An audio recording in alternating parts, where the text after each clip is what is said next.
X's and O's, Black Lives Matter, take one. Do it again. Crouch down. You're not in the shot. I'm actually going to use this. X's and O's, Black Lives Matter, take two. I think you should do it again just for a joke. I'm not even joking. Do it. Go on, Tigger. Yeah, 852. X's and O's, wait. X's and O's, BLM, take four.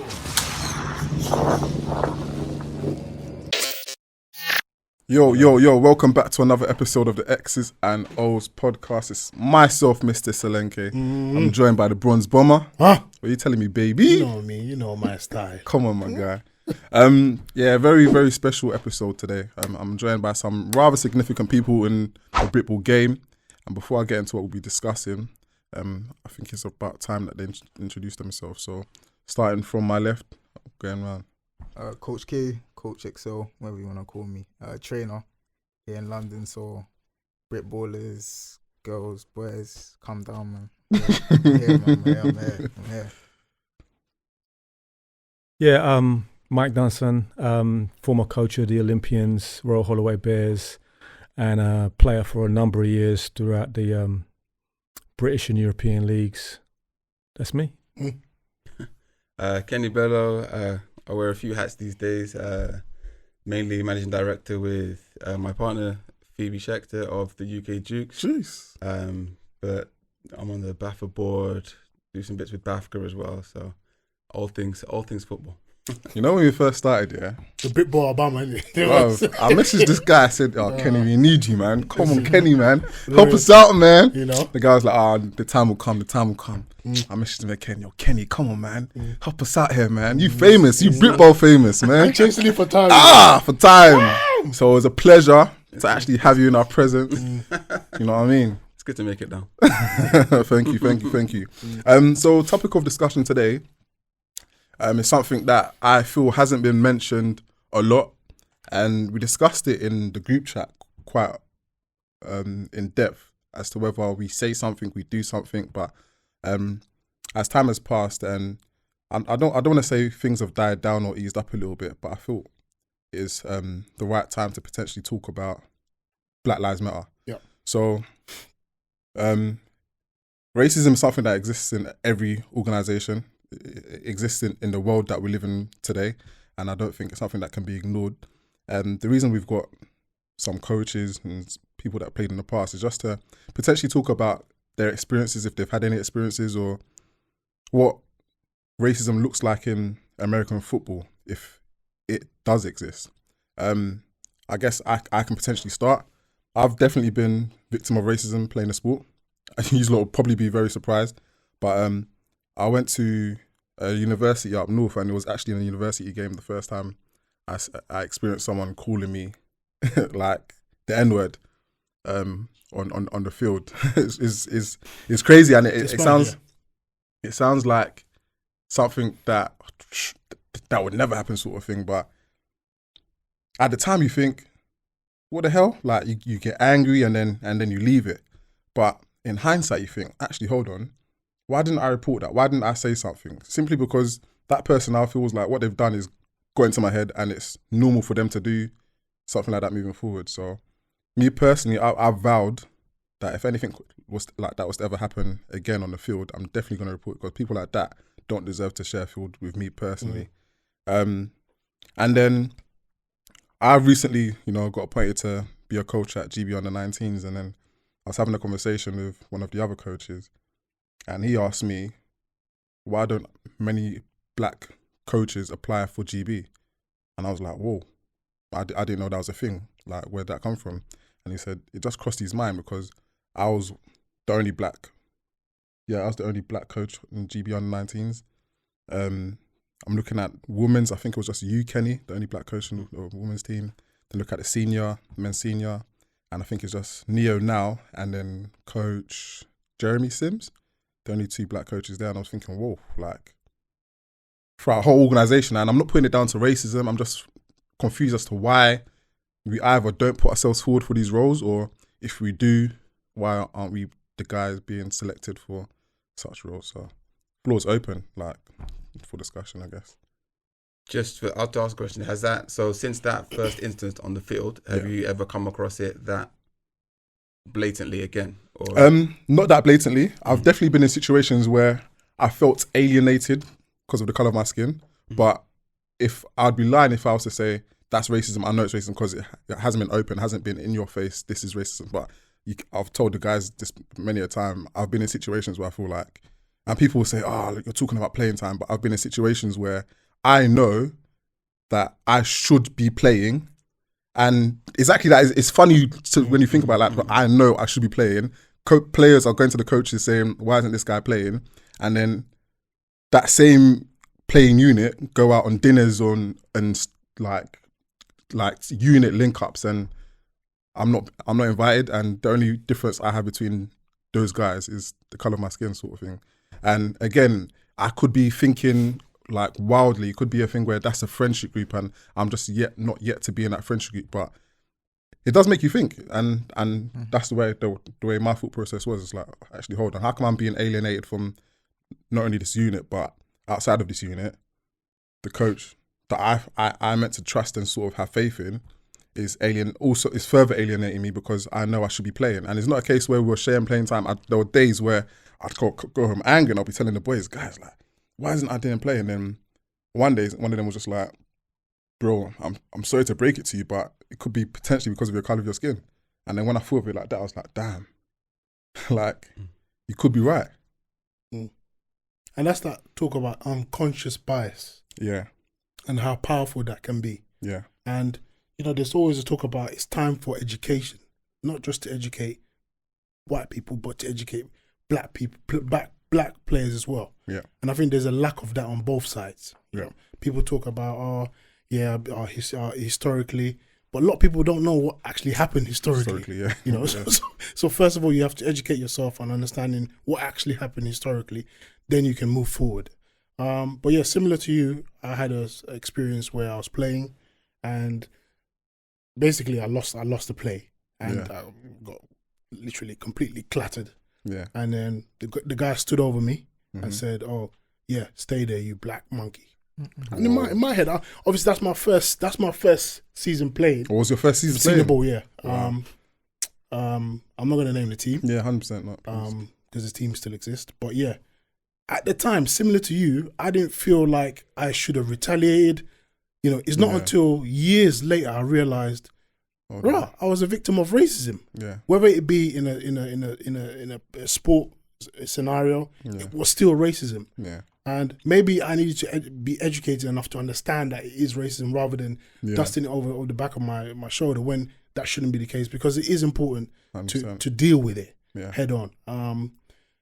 Now, there's an onus for me on BAFA to put certain things in place to ensure that if people experience this, they can report it in a way and know that there'll be outcomes from reporting it if it does happen. Yeah. And rightly so, they're making in my opinion, the right moves. Yeah. You know, with diversity and inclusion to ensure that it doesn't happen on the field.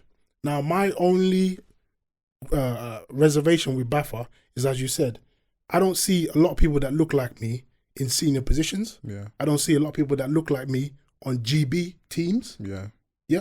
And I'm talking about GB junior teams, youth teams. I don't see a lot of people that look like me on there. Yeah. So why would I go? That could be the excuse that some people are giving. Why would I go if I don't feel that my community is being represented? Yeah. Am I not good enough?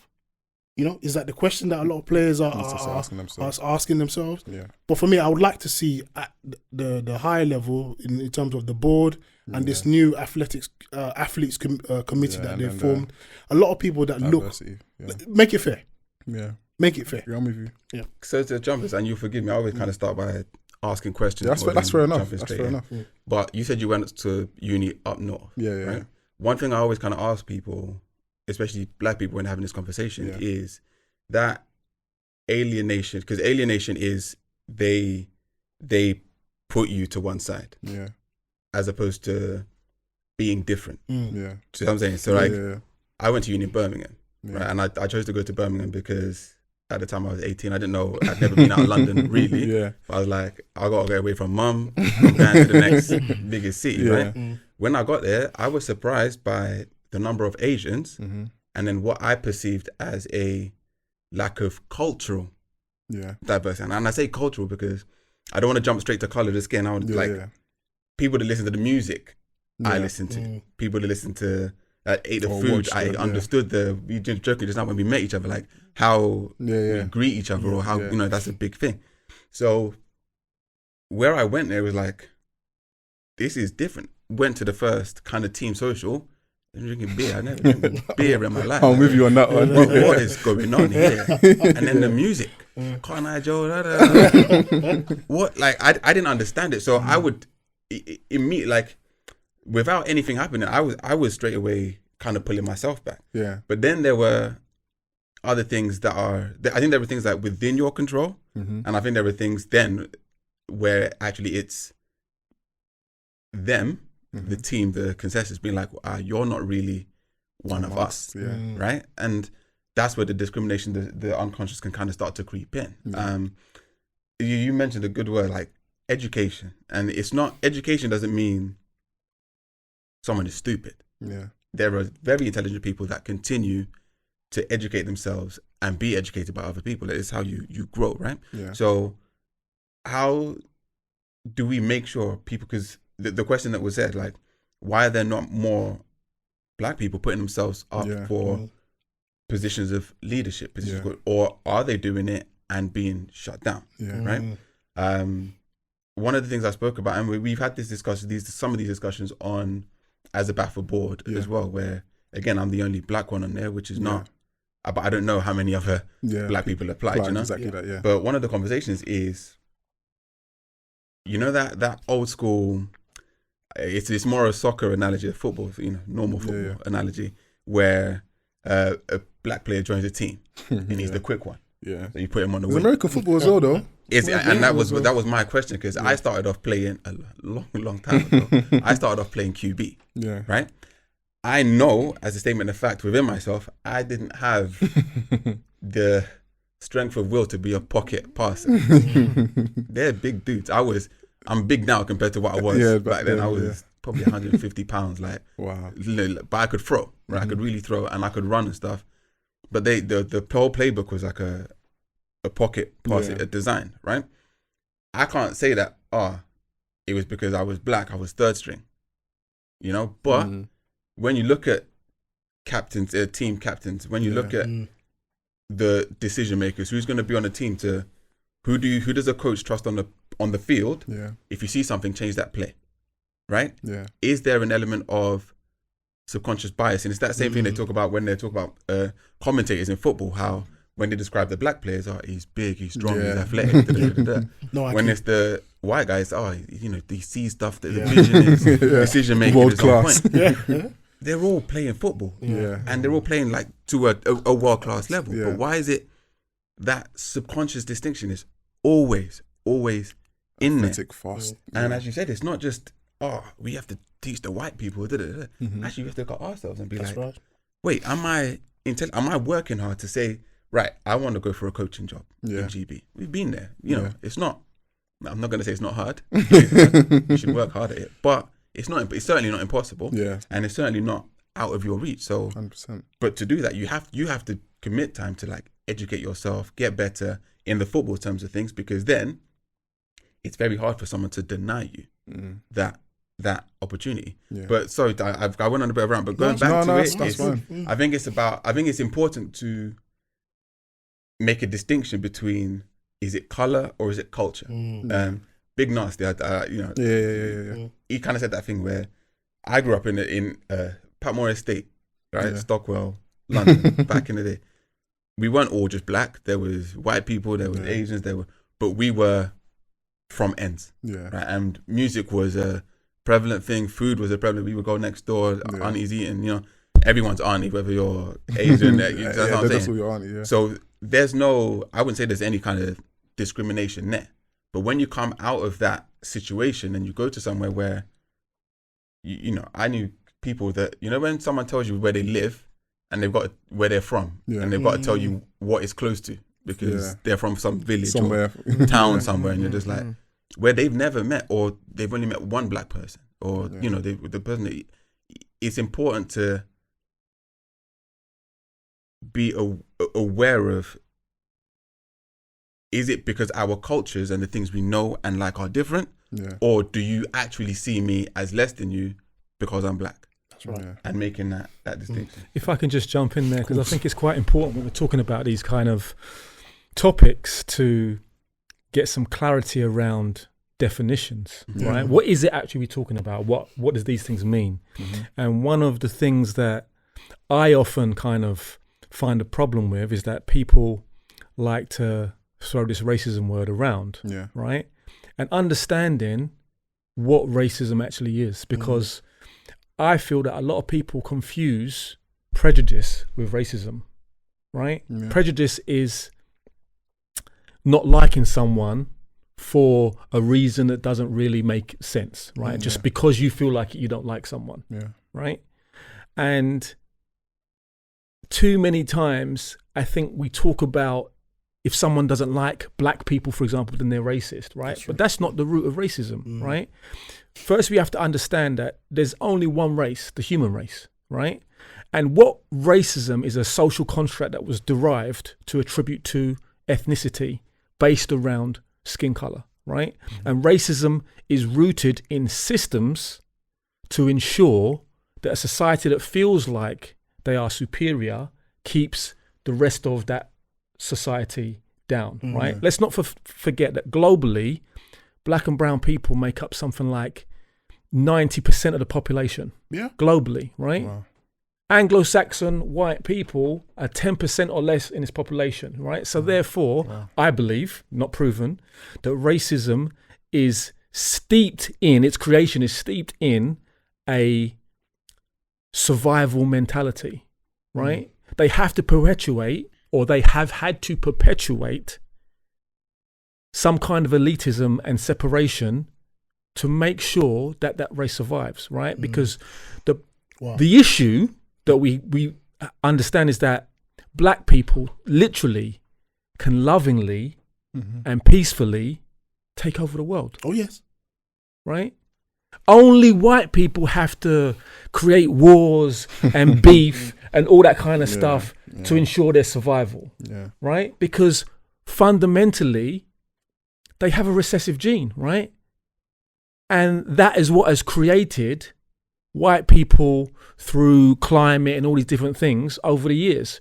Two black people that are as black as night can get together and have a white baby, an albino, right? Yeah, very true.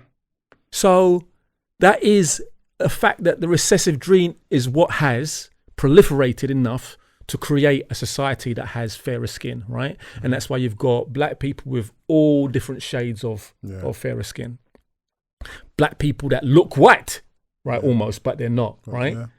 So now, I agree with a lot of the stuff you said, Kenny, right? But I think you're not necessarily, or from my understanding of what you said, you're not taking into account the systemic level. You're talking about it more on a personal level, right? And making sure that as an individual, you're doing all you can do to ensure that you can advance in society, right? But let's not forget, there are barriers that have been put in place, 100%. like you mentioned, Emeka, right? If you don't know the history, then you can't really comprehend the depth of the systems that are in place to ensure that the status quo remains the same. So I think that we have to really educate ourselves, as you said, to understand what this is all about. And the fact that for racism to stay, right, we cannot have a peaceful and loving society, because if we do, the world's going to turn black. I want to ask you something, Coach. I don't know. You be as honest as you can be. You've been part of Britball for longer than I've been born, probably. Has there ever been a scenario where someone has tried to reach out from you, from BAFA or the governing body, to say, listen, there's a position here. You as a pillar, as one of the giants of Britball, we have this position for you. We would like you to be part of this. We would like you to go for this post. Never. Boom. Okay. And I can also say that. I thought you'd say that. Yeah, just to carry on from that point, to say what you said, right? I've got no intention of naming names, but I know people who've applied for positions on BAFA board and been declined. I know people who have been interested in getting positions at GB coaching level and been sidestepped. Let's just say that, right? And I'll give you a personal example, right? Because I have never had any interest in coaching GB, right? Based on the history of the program and what's happened, all that kind of stuff. Yeah. I've never really had any interest. But I have, as you know, 2 good friends who coach at GB level, right? Yeah. Always saying, get involved. Never really been interested. I think it was last year, maybe the year before, but they had some issues on GB senior team and the offensive coordinator stepped down or whatever, has parted ways, right?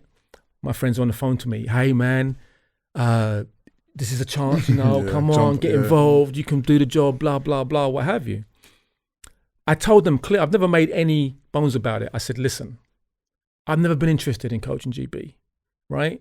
Just haven't really. I said, but, as my boys, if you want to throw my name in there and give someone my number, if they want to give me a call, they can. I'll entertain a conversation, right? I don't know if that message was ever relayed. All I know is never got a call. So, and again, I'm not trying to say that decision is steeped in racism. I'm just trying to say this is what happened. And I know that people have applied for positions and haven't got them. So we have to consider all of these things when we think about what's going on. To John, it's good. A part of education is this discourse, right? And because so in my opinion, and that's all it can be, racism is a prejudice based on ethnicity or a color of skin, and that prejudice is thinking someone is less than you, or that people, that group, or whatever it is less than you because of a distinctive feature, right? I'll give you an example. We were filming one of our videos as we do from time to time, and we went to a park that we normally use, but there were caravans and stuff parked like all on the park. Everyone, I say everyone, there were probably 4 or 5 of us there. I was the only black person, everyone else is white, right? And we get there, we get out, everyone's like, oh, are they travelers? Are they, and other words. I talk about education because they used other words that I've since learned. That's not nice. It's derogatory terms for, right? But travelers, and everyone's seen Snatch. Everyone knows what the barrier. Right. And again, I'm not even going to go to Hollywood and stereotypes that they perpetuate. But these are white people now that are, and the guys I was with were like, can we go somewhere else? Can we? Let me put my wallet and stuff in your bag because we know how these people are. You've never met them in your life. That's a 2019 caravan, right? I said it was fresh. It was fresh. They had mountain bikes on the back. It was clean. It wasn't, it was a 14-year-old probably driving a Sprinter van that came up. But my point is that because you imagine that group of people, or that, whether it's ethnicity, race, grouping, is a way, you don't know that individual, you don't know who they are, but then you think, they're going to steal from me. They're going to beat me up. They're going to rob me. They're doing drugs. And I do not, I'm not going against what you're saying, historically speaking, in terms of the colonialism and that kind of manner of things. But I'm saying that for now, as the possible victim of racism, what you have to, I think what one should check first within yourself is this a difference in culture from myself, or is it definite imbalance? Now, categorically, and I will not, so please don't think I'm saying this, there is a systemic imbalance. Hands down. I don't know that there's any black person that can say they haven't witnessed it or been through it in one way or another, right? From going for jobs to jokes about trying to get into nightclubs, even things that have become so normal because that's just the way it is. But I think it would be wrong to then, because that possibility is there, you talk about the, and I'm not trying to be, just trying to use the example, the GB job. I sat this earlier this year, January this year, on the interview panel for the university's role and the new head coaching role. Yeah. And they have their own, both coaches who got the roles, Wayne Hill and Jason Scott. Thank you. Jason Scott will then have ownership of how they select their own staff, right? But there were a number of people up for those roles, and I cannot speak for BAFA before my time. Yeah, I absolutely cannot. But what I can wholeheartedly, hand on heart, say is the current recruitment processes are stringent and stand the test of why are we applying why are we appointing that person. Yeah. Now my question, and this will be, I hope it's not a controversial one, is that role that was available, right? Why did you? I own a business, right? And if the position comes available, someone gives me someone's number and says, call this person, they might be good for it. I'm like, no, if he wants the role or if she wants the role, surely she should contact me. So my question to you would be, why? And I get that you kind of said you've not ever wanted to be a part of the system, but if you wanted it, why not go for it, as opposed to kind of being like, well, put my name in there, and if they want to contact that's a great question, but I think I made it clear I didn't want it. So why is it a problem if no one called you? Because I'm tying it to the historical context of, if we look at what the coaching staff has looked like. Now, I know GB from GB teams from back in the early 90s, right? What the coaching staffs have looked like from the early 90s up until 2020. What has the performance of those teams been from the early 90s up until 2020? What is the set of coaches that exist in this country today that subjectively I would believe are qualified for such a role, right? I think it's remiss of an organisation to not try and go out there and find the best candidates, right? And if you're not doing that, then you're not trying to win. And sports is about trying to win. So in your business, I agree with you, right? But if you're trying to win and you know someone can help you in your business, you're telling me you're not going to go to them even if they don't come to you? That's what headhunting is about in recruitment, right? You go to get the people that you think are going to benefit your business. You don't wait for them to come to you, because they may never come. So I get your point totally, but there's two sides to every coin. And let me make it clear, I wasn't interested in the job. Just to follow on from that as well, you mentioned your point, you was on the recruitment team that appointed the new head coaches. I guess my question off the back of that is, why were they allowed to headhunt position their team? I understand the whole, they want to get their guys in, but surely everyone should be given the same chance. Emeka is a really, really big advocate for this, that everyone should be given the same chance. It should be a case of, this is a new head coach. All positions are potentially available to be applied for. Even if he has these guys he wants in, surely those guys should have to also apply for those positions. And that's where I semi-agree with Coach Mike, because that is also still headhunting, except you're not putting that guy in that position. You're telling him, listen, I'm the new head coach, I want you on my team, but for you to be on my team, you still need to apply for it, because heaven forbid, there might be someone better than him. If I could just jump in on that. One of the key things about a coaching staff is chemistry, though. Right? Yeah. So you need to make sure you've got a unit. Like, the 5 best positional coaches, right, in the country can't necessarily come together and create the chemistry to create the best team, right? So I do think there could be like a vetting process. Like, these are the guys that I want to bring in. Now you vet them and you say it's okay. And if there's someone you think we could substitute, then you've got a right to do that due diligence to say, okay, let's interview both of these people, right? But the head coach, because he has to build that chemistry, should have kind of like the deciding factor to say, listen, I know I can work with this person versus another person. I hear that, but then it's always going to be a case of friends. And what is that statement based on? What is that statement based on? I personally don't know. because I don't know these guys at a level for me to be saying. That's why I said Britball as a whole. I'm saying it's friends versus friends. If I knew the head coaches individually and I knew their friendship circles, then I could say that. But and it's that's quite clear what you literally just said is, in terms of education, is a massive problem in Britball. So like what I can say now, like the process for the head coach. So the head coach has a right, because I don't know. I'll give a word of advice: if you're ever offered a head coaching role and they tell you can't pick your staff, don't do it. Yeah. Don't do it. Coach, you're being handicapped. Don't do it, right? You're literally hamstrung from the start, right?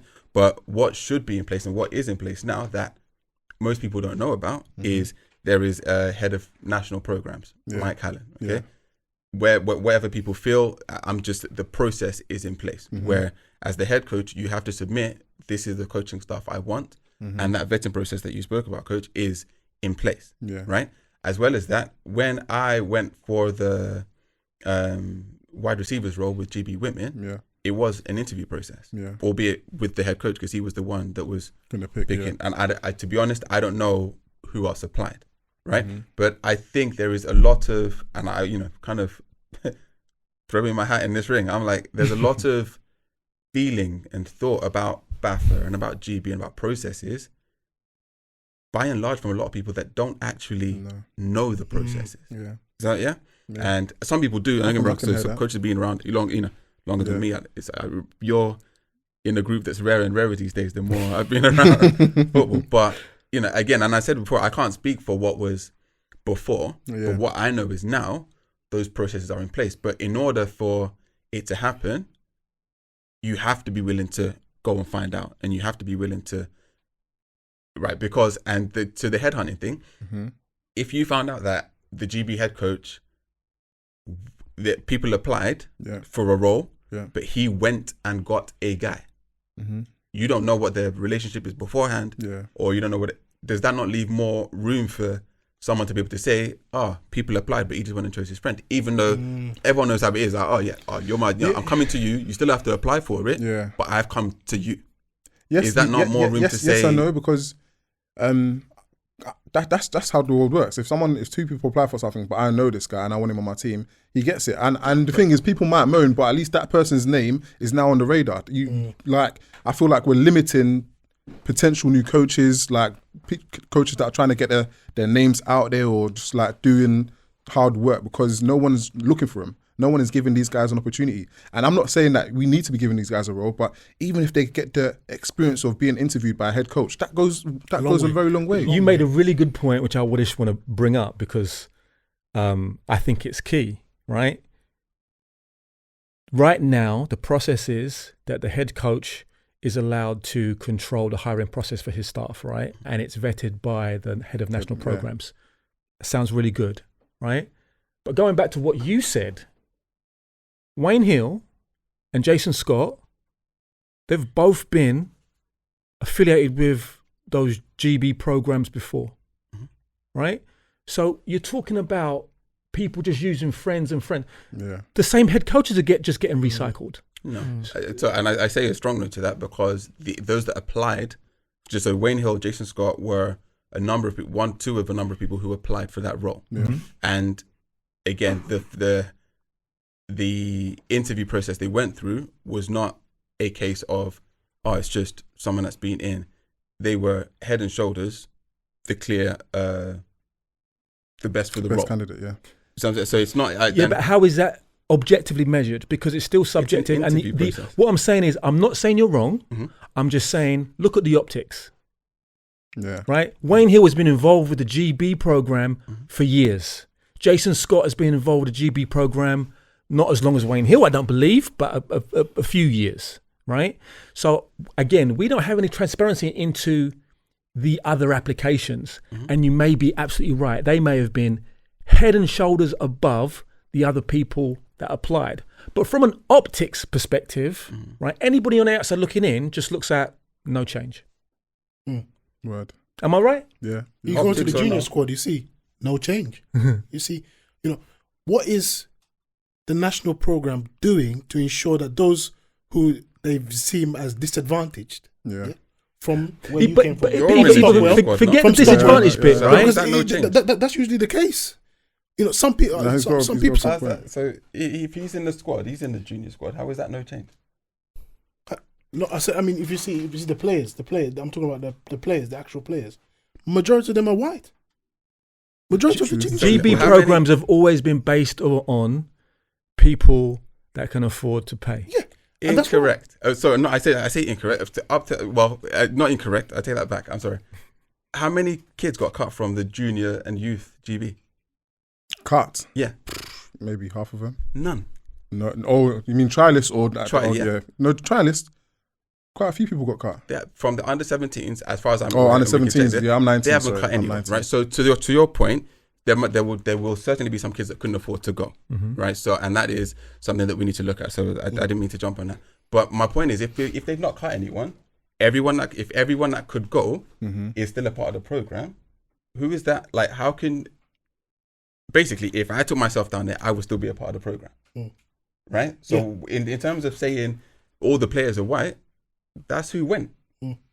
So how do we? But then that's where the problem. that That's takes the me back to problem. my original That is exactly original the point. problem. Why is it that it's just white? Sadly, white players. Why is it that, for example, I'm just taking my head to the NFL Academy. Yeah. Do you know what it is? Thank you. Yeah. I think in terms of opportunity and whatever, it what was I gonna say? Giving the opportunity to kids, because there's a lot of kids that can ball. Because I coach a lot of these kids from the academy and GB under 19, and a lot of them they're from the ends, man. A lot of people don't have enough money to come and train or whatever. So with my program, if you ain't got the money, like, you know what I'm saying, you can still come and train. So I think that the GB trials should be, and I think the value, GB needs to realize the value of these kids that can't pay as well. You know what I'm saying? Because I went to school in America as well. There's no way a coach, because coach knew a lot of the black players' value on the team. There was no way that money would get in the way of us playing, because he knows that we would make the program better. Yeah, Like, that's just 100%. plain and simple. Do you know what I'm saying? So if GB had that same like prowess and like knowledge to be like, okay, all these black players that maybe can't afford it, they should be headhunting the players as well. Like, yo, come and play for us. It's easy to say, no offense, but how do you facilitate it, right? So In terms of what? in terms of the last GB youth and junior camp was in Liverpool, Yeah. right? Yeah. So in terms of, even if BAFA did see, we've got kids down in Bristol, London, wherever, like, how do they facilitate that? How does it work in getting those kids to those camps? Pay for a coach. I think. Is there no money? Do you know what I'm saying? Because You tell me there's no money.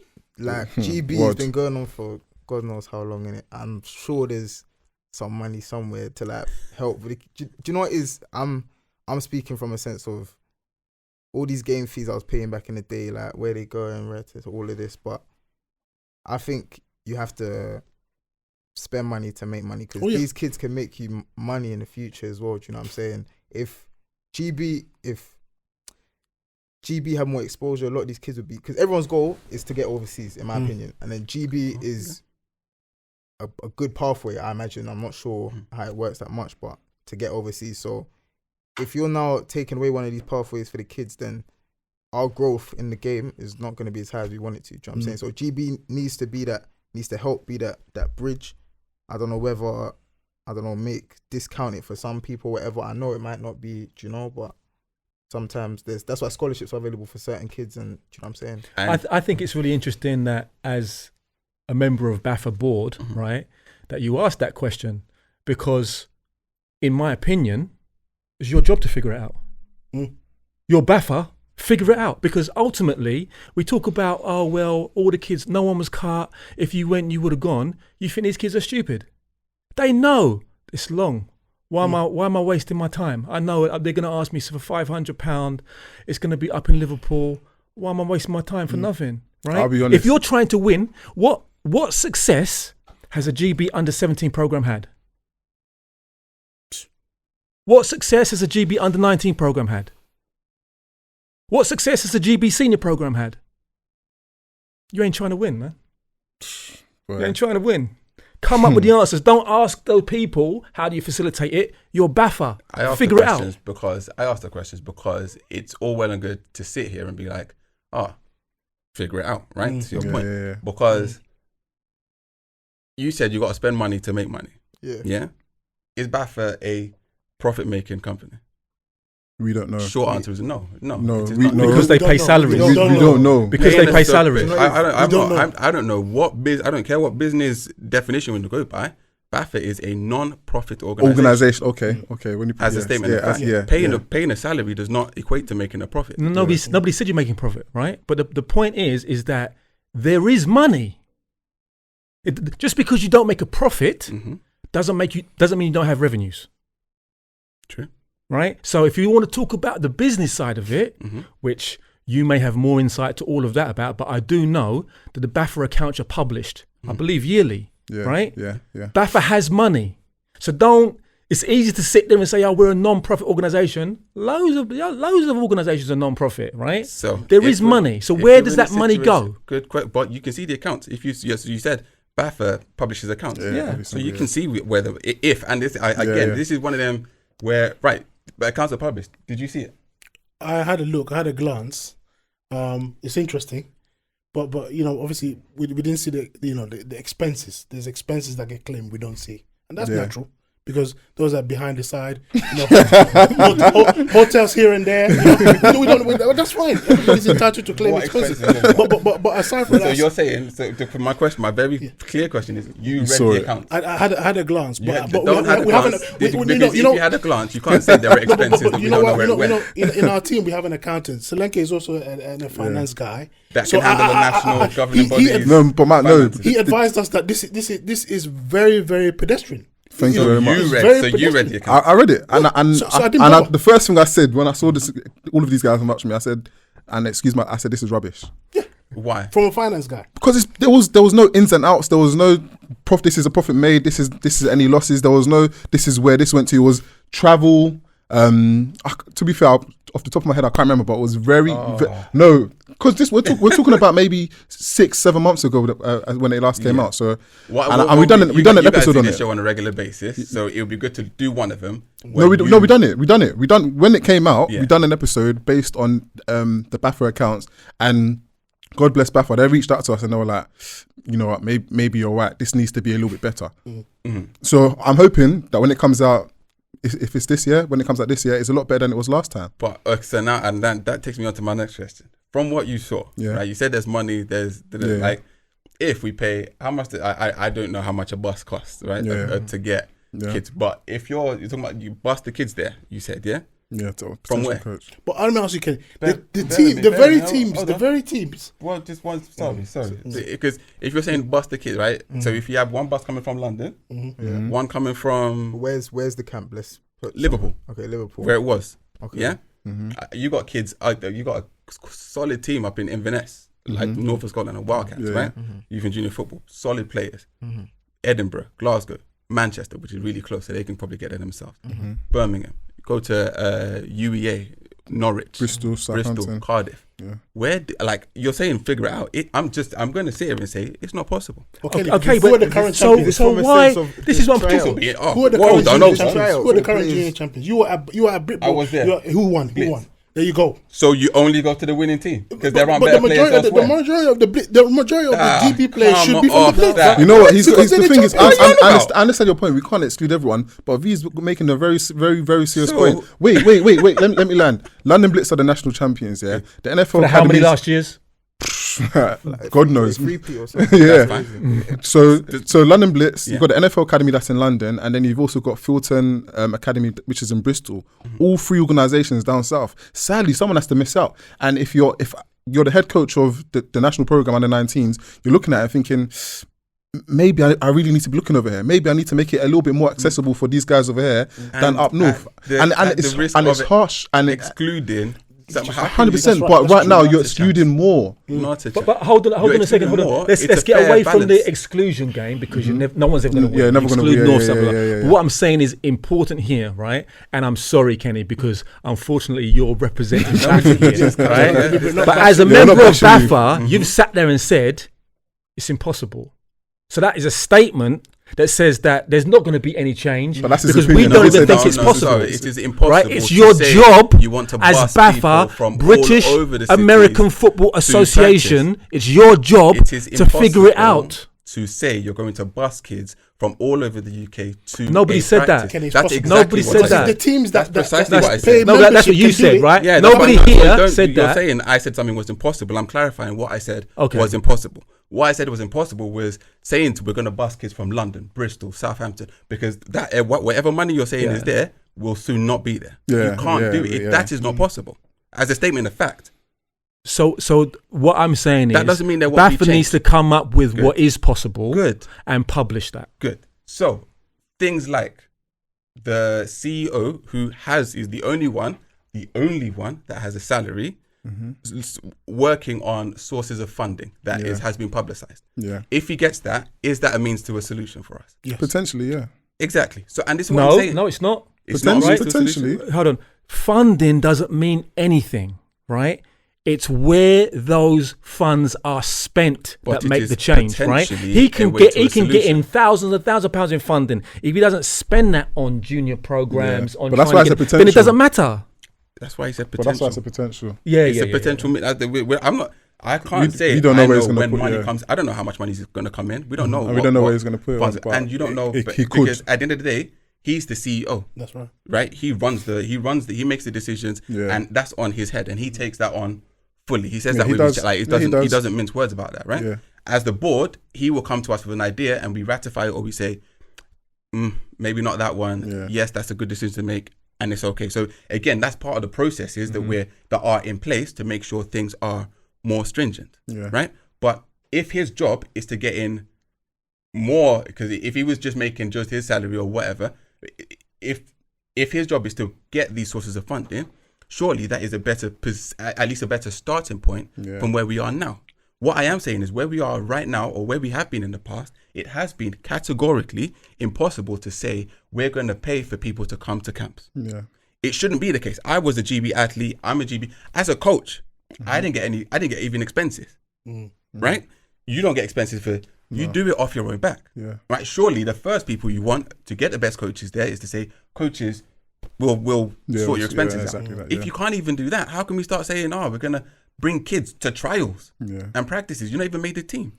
I got a question for you. Someone at BAFTA is, what do you see the growth of BAFTA going to be within like the next 5 years? Because I'm seeing a lot of people like BAFTA's going through some like brain drain. Like all our athletes are going overseas to like Germany and stuff. Are the players eventually, maybe going to get paid, or just to keep the players down? Just a question. That's the question. Trying to draw That's me. It's a good question, though. No, do you know what it is? It's a Just good- from a sense of, if we as British ballers want to expand our game, we have to be able to hold on to our best talent and not have them go on to Germany, to France, to Poland, all these places. Do you know what I'm saying? So what is BAFTA going to do to make sure that we keep, because the academy, they've done their thing, Filton, they've done their thing trying to, sieve down the best athletes, whatever, to keep them here. But what's BAFTA? And BAFTA's been around a long time as well. Again, I can't speak for Yeah. old BAFTA, Yeah, yeah. and it would be very difficult for me to say, excuse me, BAFTA's going to do X, Y, Z, right? I'm being facetious. I'm like teams like Ajax and Barcelona, they farm out players, but I'm being facetious. No, I think those are great questions, and I think it will be something that needs to be looked at some point, right? Okay. Without getting mega technical, Yeah. right? BAFTA is a national governing body, Yeah. right? In the same way that FA is, Mm-hmm. but the Premiership is a different entity. Yeah. Okay. Same way that the FA Cup is a different. Does Yeah, that make yeah, sense? Yeah. So, like, I think there are many avenues and many possibilities. The other question, you'll forgive me, I always kind of ask questions back in terms of, right? Of course. You said the growth of the game, right? Uh-huh. And growing the sport and so on and so forth. Yeah. It sounds to me, I'm going to phrase it as a question, it sounds to me like you're looking at that growth as senior ball. Not just senior ball, because with all this stuff, and I feel like there should be just plain and simple better footage for the athletes as well. There's something needs to be put in place, more cameras, with more people, because Does that? I'm asking. Does that take into account things like junior youth, junior cadet flag, absolutely, all that stuff? everyone, And you think it should all be all across the board. okay? all across Because the board. my question to you is, how does the top players going to Germany to play contact ball affect stuff like football in schools or flag or what I would call it the non-competitive end of the sport, the participation element, where people are, I'm not trying to get anywhere, I just want to play because I want to play, and there's a team by me that I can play. Can I ask you what BAFA's mission statement is? I could not relate that. Okay. I don't know. Just wondering because it wouldn't surprise me if it was something based around just participation. Okay. Potentially. It's very potential, but because I said I don't know it, I'm sure it will be there somewhere. But that doesn't surprise me because your role as an NGB is to cover from elite to the so youngest, grassroots, people lowest just want to play common fun. denominator in essence. So I don't know. I don't think I should. If it wasn't a part of my test somewhere, but it will be there. But just on top of that, just to kind of steer back to the race and football, and I start from the juniors because it's an important part of our global entity and how we're perceived globally. Yeah. The children are the future, whether you like it or not. And investment in the children is the future, and that's where grassroots should start, in my opinion. And you mentioned about what can BAFA do. My advice to BAFA would have something like a BPM, the Black Players Matter, something, have an initiative whereby you make efforts to reach out to the families of these players, the mothers, and ask them 100%. Ask them the question, why can't your player, he's balling out every week for his local team, why is he not coming to GB? Yeah, you know what? Reach out to I'm these happy you said mums that because and dads. it was my next point as well. If I'm thinking back to me at 13, 14, 15, 16, and I'm in love with American football. I love this sport, but it's not taken seriously here. And then I told my mum, "Oh, mum, I'm 17 now. I've been selected to go GB. It's going to cost me £200 to go and play." She's probably going to laugh at my face. So you're not going to what can Great Britain to do what? American football that's played over there, and no one takes it seriously over here. And sadly, that's where I feel like we're already limited. There's already that potential blocker, but. We shouldn't be. That's it. We shouldn't be. There shouldn't be. If all the games are coming here, obviously there's a fan base for the games. Yeah. We should be a lot bigger than we are now. That's just my opinion. I agree with you. All well and good saying it. What are the steps? Like literally, both of you just said, right? It's not taken seriously. Yeah. It should be bigger than what it is. I'm not disagreeing with those statements, but what are the steps? The first step And is bear with me. And along with the steps, what's the timeline? The first step is for BAFA to educate themselves about black players. Yeah, first and foremost. That's what I'm there for. If you want, so exactly. And I'm happy that they've made that, and I hope that that's going to be something fruitful. Because the danger is that you just become a figurehead because you're one of the giants as well. You've played this game for ages. I mean, you're older than me, and I remember watching you and idolizing you. I think this guy's a baller, and this guy eventually is going to be one of the pillars of hope for as a black man playing the sport. I looked to someone like you and thought, "Rah, Kenny's doing it. Kenny's there, flying the flag and making the prejudice or racism or the perception of us better, because it's all about perception at the end of the day, in my opinion. 100%. And this perception has to go. Racism or prejudice is the beast, in this league that we need to slay, whether or not it needs to be slayed, whether you like it or not. And it starts with the inclusion and finding a way to include black players in the junior squad and coaches. Start there. And I think we're missing a big thing with coaching as well. I know we're talking about players right now, but coaching is massive. We need to find a way to not only encourage our black coaches or even coaches from diverse backgrounds that are trying to get into coaching to put themselves forward for these roles, and then on top of that, making sure that they're considered. Because I'm not being funny, but some of the best teams at the moment, especially at university level, are sort of Midlands and Northern. You're not really going to get many black coaches, in my opinion, there anyway. But these are the first guys that they're picking to go to the GB students. I'm thinking, why? The reason I'm challenging what you're saying, because if someone applies, why do you think they are not considered? I personally don't know, because I was considered, but the reason why I'm saying that is because it was someone on the GB national, a white counterpart, that asked me, what's happening here? Why is it only I'm not you? disputing. So the question is there and it's valid. But my statement to you is, why do you feel, and what I'm trying to address is your starting point in kind of where you're thinking is, what makes you make that statement. So what I'm saying to you is, why do you feel, because it could be a thought line, a thought process that's prevalent. Why do you feel because you didn't even say, they won't select me because you said it won't be considered. Yeah. Why is that your starting point? Am I making sense in that question? I think it's my starting point. Sorry, because I think a lot of the frustrations that people have with BAFA and GB and all that, some of it stems from, I believe, you're starting that question from the wrong place. Mm-hmm. Or it's coming from a place where, like, Nicole McCulloch, chair of the board, she started less than 2 years ago. Yeah. Pete started last, he's not even a year in the role yet. But still, we're judged by, I started my position on the board January this year, right? Mm-hmm. But everything I hear is, BAFA is this, BAFA.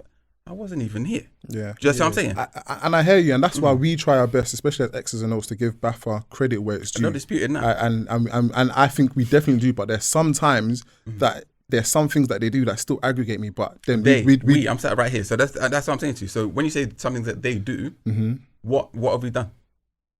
I think that's a conversation to take off thing. But we have a decent enough relationship with Pete to be able to be like, Pete, X, Y, and Z. 100. But one of the biggest gripes for me, or recent I can remember, is the fact that there was nothing. The moment this the whole BLM movement started, we're seeing massive organizations supporting the BLM movement. And then I was thinking, okay, this is the sport I play for. This is my governing body. Yeah, I'm paying them to play this sport, and they're not saying anything about their black players. They've not said nothing. No, they have now. They have now, and I don't want to get into why I feel like they've said something. Okay. But that happened, and then a week after that, we're seeing in a massive American football Facebook chat, people are saying all lives matter. Yeah, and I'm thinking, hold on. So, but I don't. Facebook is one of the things I'm pushing for is that, as a governing body, we do not communicate via Facebook. It's not, it just leads to, there's no good that comes of it as a start. Secondly, as someone that was a part of that, what does BAFA do in terms of BLM? And I'm sure Nicole won't mind me saying this. Nicole's stance from the get-go, we had something written early doors. Yeah. And that's as someone that was in it being like, we need to talk. Like, you can't, you're not, this is not one of them to sit because there's a few organizations that perhaps haven't been as vocal about it, right?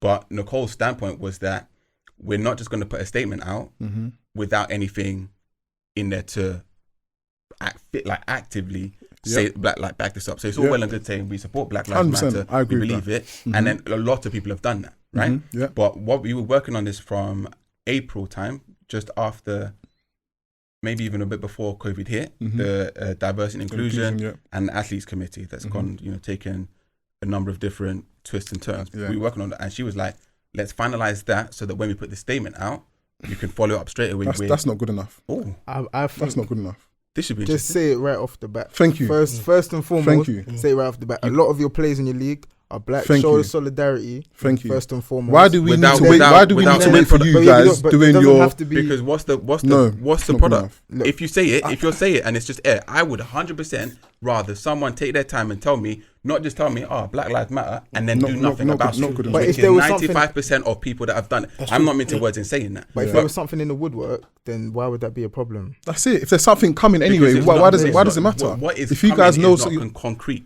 Okay, so but at least first and foremost, say that you stand with us. You know what I'm saying? So what does diversity, and are you as the kind of founder of diversity and inclusion, not founder, but part of the kind of the founding fathers of that happening, because it's new.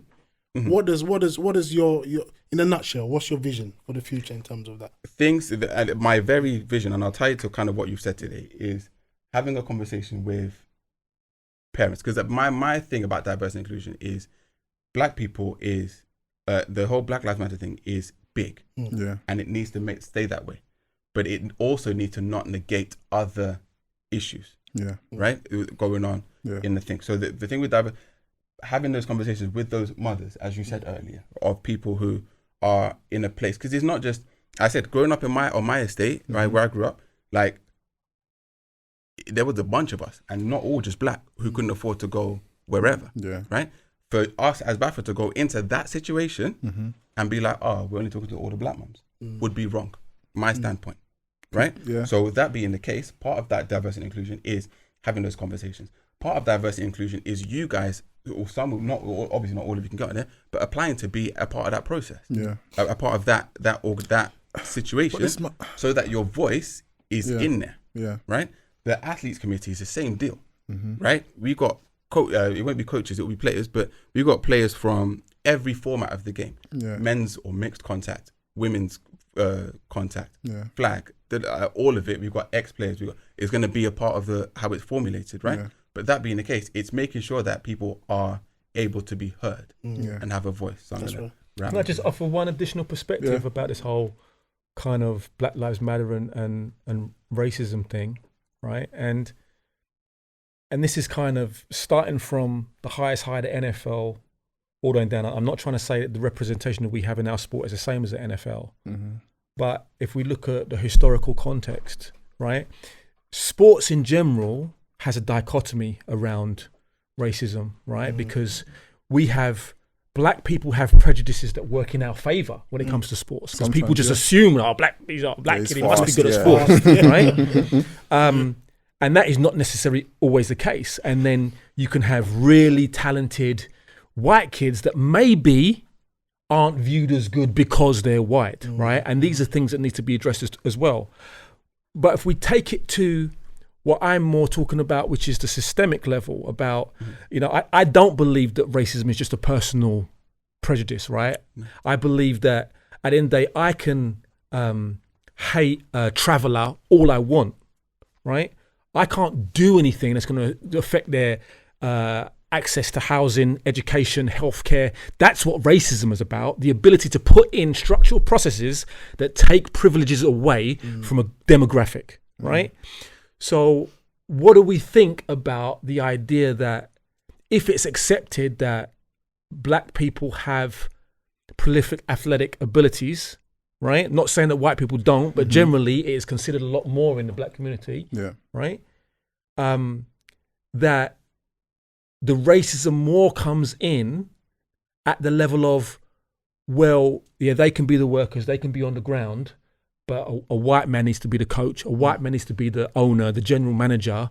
We have, it's still the element of control where we tell those people what to do, right? The coaches are fine, they give the orders and the black kids obey, right? There is a dynamic that I think still exists. We've seen examples with NFL owners, right? Making statements about, we can't have the inmates running the prison, all that kind of stuff, right? At the end of the day, there is a dynamic there that I feel just needs to be put out there and discussed, right? I'm not even saying I have an opinion on it, but I don't think it can be discounted. And if you look at the prevalence of representation versus the number of black GB coaches, black people on the BAFA board, I think that you can't just ignore it and say, no, that doesn't happen here. Yeah, I agree. What would be interesting is, as a question to you, do you think that same systemic element is in football? Do you think there are things in place that stop and prohibit people from going into positions of, because it doesn't, as I understood you, it doesn't stop you being a player and a great player, but you feel it stops you getting into a coaching role? I think so. Absolutely. Can I ask for? We're gonna have to round up. We're gonna have to round up. Sorry, but we're gonna have to round up. We could be all day. I'm telling you, we could be all day. We'll talk to them, boy. Maybe continue it. But before we go, I just wanted to coach to speak about his jacket, man, because boy, it's the hat I want. The hat is a minor. The jacket, right, is represents. It's a commemorative of the Southwestern Athletic Conference. It's one of the Division 1 conferences in the US, which is filled with just black colleges, right? So they call them HBCUs in the States, historically black college university. This is all of them. SU is Southern, ASU is Alabama State, TSU is Texas Southern, Mississippi Valley State, Prairie View A&M, Alabama A&M, Alcorn State University, Grambling State University.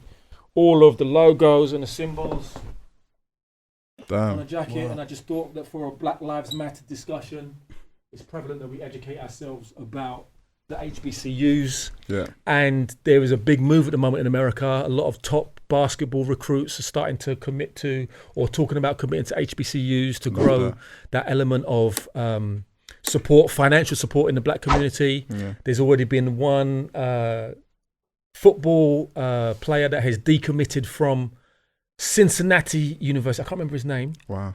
But he's committed to, I think, Arkansas Pine Bluff instead, which is a black college and university. Wow. So I think we could be on the verge of significant change in the NCAA system if black people start to buy into this and say, you know what, we're going to support our own, and the TV money and the TV rights will come to us rather than us having to go to those big predominantly white institutions. Yeah. If I'm not wrong, you went to one of those colleges? I went to Alabama State University. Yes, I did. I'm alumnus of there. Love that, man. Thank you very much again, guys. Wow. Definitely appreciate the conversation, man. It's been brilliant. Definitely eye-opening. And yeah, man, hopefully we can continue to talk like this on a high level as well. And changes are made.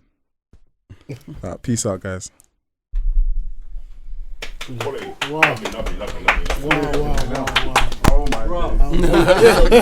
Episode